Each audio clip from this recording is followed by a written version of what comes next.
In this video I will explain the story of the first ever Prince of Persia and also compare it to the other versions. In the Sultan's absence, the Grand Wizard, Jafar, ruled Persia with the iron fist and tyranny.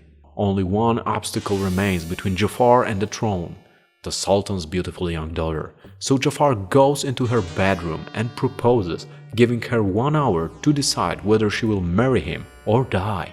Her only hope is the brave youth she loves, but Jafar has already arrested him and placed him way down in the dungeons, while the princess is trapped in the high tower. So before her last suns drain from the hourglass, she must be safe, or otherwise she will have to rather give the throne to the Grand Vizier or bring a new regime of terror for his long-suffering subjects. But if the young hero succeeds, he might become the future Prince of Persia. So I guess it's a long way to the top if you want to rock and roll with the princess. What we actually deal with here is a nameless guy running around, avoiding the traps and obstacles. Soon he finds a sword and uses it to defeat the dungeon's guardian and get out of the lowest level. Meanwhile, we see the time running as you literally have 1 hour to complete this quest. In the second level, it's pretty much the same, only there are more duels with Jafar's men, while in the third, Prince encounters some skeletons beating them and finding way out to get out of the dungeons and into the castle, but the amount of traps and enemies only rises. And from this point, there aren't many new things until the end of the game, and after beating 10 levels, protagonist reaches Jafar himself for the final duel. He beats him and goes up to the tower to save the princess, who throws herself into his arms, and now she will rule the Persia along with the brave youth who earns the title of the Prince of Persia. Let's take a look at the Super Nintendo version. In this game, the intro introduces the protagonist as an adventurer from the foreign land who won the prince's heart, and we actually get to see how he is arrested by Jafar's man. And the rest of the introduction to the story is the same, with Jafar proposing to the princess and giving her time to decide her fate. But since this game has an extra levels, she has 2 hours instead of 1. Fair enough, Jafar. The game has more detailed graphics and fluent animation. Also, the bosses at the end of the level have different looks, like this one is the red-haired warrior, the other one is a fat guy, and so on. They also have different background environments. And generally, the environment of the game serves a lot of variety in the sport.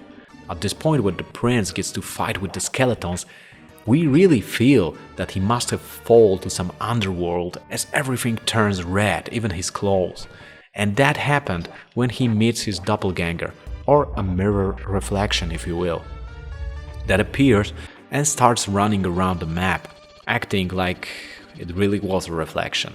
And at one point you meet that character, face it, and it makes the main character fall down.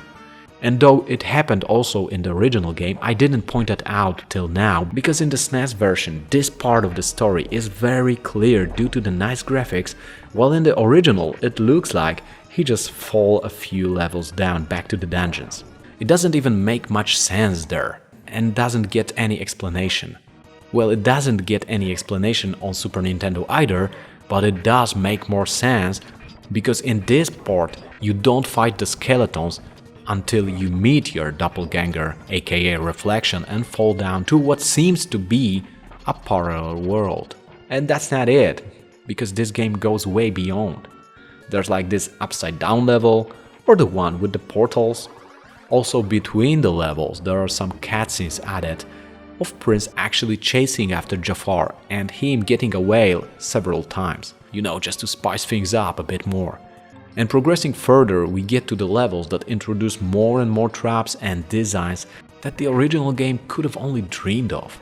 I mean, look at those bosses like a red knight or a 6-armed giant. And that's not it, because before Prince gets to fight Jafar himself, first he has to beat all the previous bosses all over again while Jafar watches sitting down on the throne, and that's another cool addiction, right? Plus Jafar as a final boss doesn't just fight with a sword.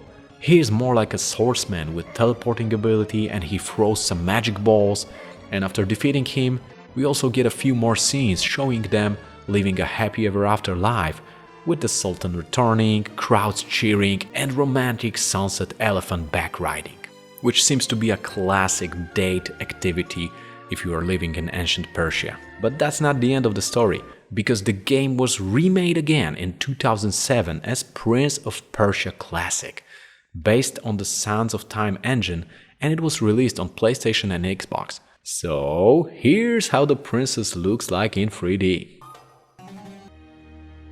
The introduction of the story is faithful to the 1989 DOS version of the game, with the same titles appearing on the screen. The rest of the game also sticks to the original, with 1 hour to decide and the design of the levels. You can clearly see that the game is a bit quicker though, and the controls were adjusted to include a wall jump, but as for the story, it's the same as the original. 10 levels of dungeons and encounter with the mirror reflection that ends with the dropping back to dungeons, and a final duel with Jafar. And there's only one little difference.